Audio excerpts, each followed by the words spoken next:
And Iggy's like, what is this? I was like, this is my music. This is actually what I do. I don't, I'm not really just the rapper. The rapper thing is new for me, for the most part, especially the characters, brand new. So it's like, but me as a songwriter, singer-songwriter, I've been that for years, almost 20 years.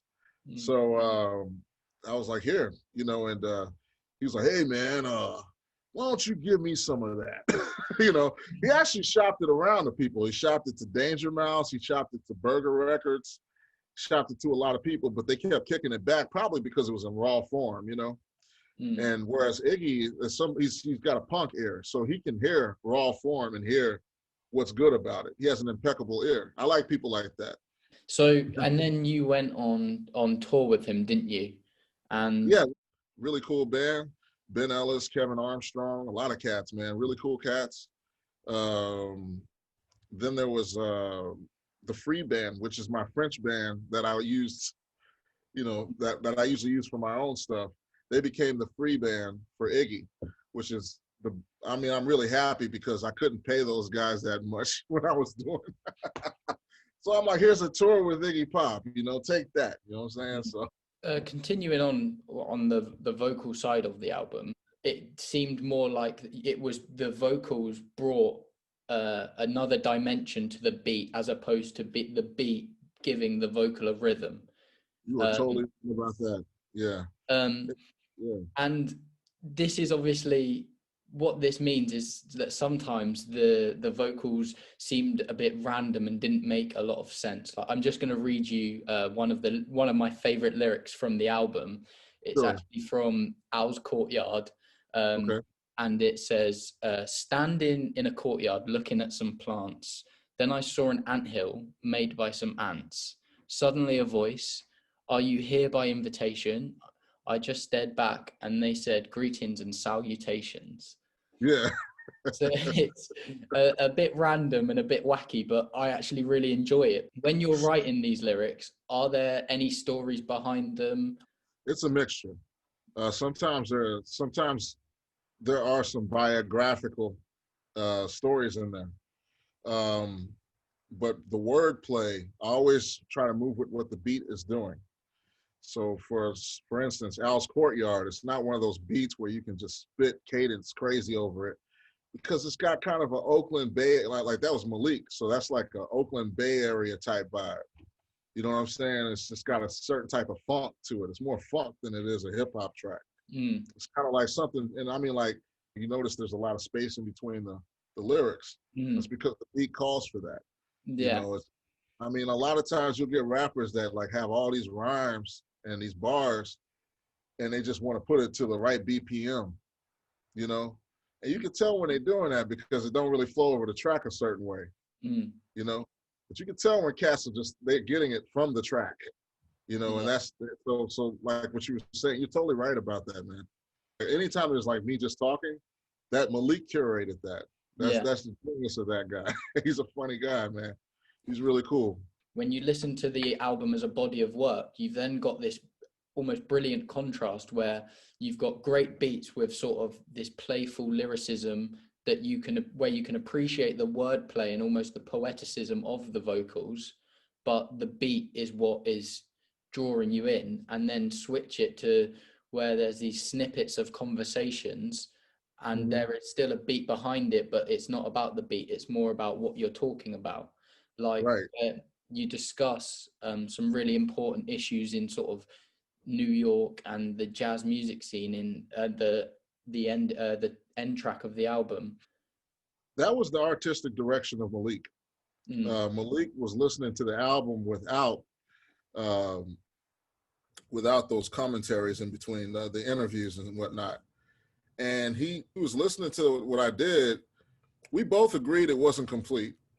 I thought I needed to just do some more tracks. He was like, no, there's this whole body of stuff that you do within just interviews that I think I can play with. And he did that, and he put them in between these tracks, and it flowed so naturally. I was really worried at first because I was like, if everybody got a playlist and they want to do like a scramble, they're going to run into me talking, Yeah. They're going to run, what I'm saying? They're not going to run into the tracks per se. But then I wasn't mad at that after a while because it kind of gets people to appreciate a body of work. Yeah. You know what I'm saying? As Yeah. it is. You know, people don't listen to a whole album anymore. And I'm not trying to force them to, but I don't want to be forced into the way they listen either. You know what I'm saying? So Yeah. it's just it was just kind of a friendly, like, Mexican standoff, if you will, that Malik curated. Yeah. He did a really, I think he made this project what it was more than I tell him. I think my brother don't know, man. I don't really talk about him much, but I really appreciate the artistic direction that he gives my projects. Malik is a poet, and he's also an alchemist. He deals a lot with sound. He's a sound alchemist. I mean, really good at it too. Sound, as far as sound design and whatnot, excellent. I mean, to the point where it transcends into like crazy harmonies. Going forward, who would be, what is next for you in terms of, are you making more albums? Are you going to be releasing more music? What is the plan for Pan Amsterdam or even Leron Thomas? Same, more of the same. Right now I'm working on a Pan Am track that I just finished up for a producer. And I don't know if that's going to go on his project or my project. Depends on how long everything takes, because sometimes I just like to steal the stuff back, like, yo, I'm taking your project. Don't worry, I'm giving you publishing. You know, you know. But it's either that, and then there's also the Leron stuff, and also trying to write for Iggy a little bit. You know, see what see what other places we can go musically. I want to deal with the sound of space. And just trying to create different space sound, you know, recording space sounds within jazz. And just more of the same, man. Just always music, just always working. It's the thing that makes me pretty happy, you know. Yeah. And that's what I do, man, you know. Yeah. And going forward, who is one artist that you would love to work with and haven't already worked with? That's a good question. There's a few of them, man. I wanted to work with Square Pusher, and I wanted to work with. There's a few of them, man. Even Childish Gambino, like, you know, Donald Glover. Yeah. I'd like to see what I could do with him. Busta Rhymes would be interesting. You know, I wouldn't be rapping though. I'm not going on the mic with that guy. Are you serious? Never. Guy's too prolific, man. But you know, but just musically, I'd like to see what I could do with that cat, you know. And there's some other people I'd like to work with. Jason Moran. I've worked with him on one project, but I kind of want to explore him on just soundscapes and compositional, you know, approaches in depth, and deal with electronics and as well as the more improvisational side of things. I definitely want to work with Jason, man. You know, I mean, we did the Fats Waller thing together, but to me, that was just scratching the surface. That wasn't even like the depth of what we can probably do. You say about obviously wanting to explore more of jazz. What vocalists or artists in sort of more mainstream music at the minute do you think you could bring into the jazz world and make it work? For example, like maybe Billie Eilish, or do you know? I was going to say her. I was totally going to say her. I was wondering if you were going to say that. She's got a jazz. She's got a whole. Her whole thing is jazz. She has a jazz delivery. You know, her deliverance is jazz. You know, it's I mean, listen to her, man. I mean, she can sing standards, you know, and get away with it. I mean, she sounds better than a lot of jazz standard singers I know.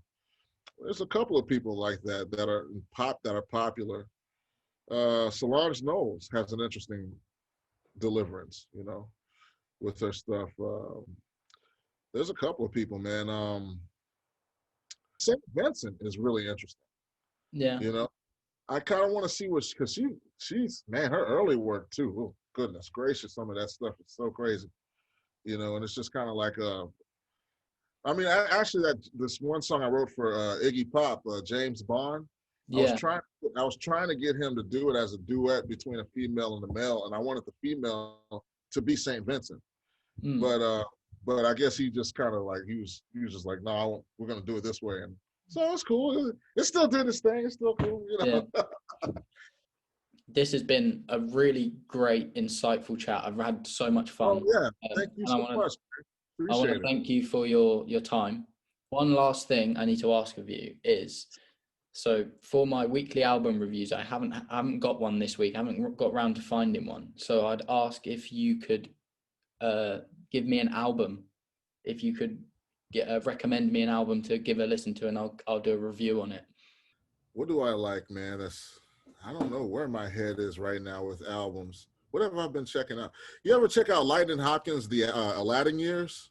No, I'll check that out this week. Check that out because his Lightning Hopkins is a really interesting blues man. First of all, his form is not standard 12 bar form, you know, and it's really interesting to listen to his delivery, like the way he delivers his stuff, man. It's crazy, man. I'm from Texas, and I kind of grew up on that stuff, and so it's just kind of like he's a Texas bluesman.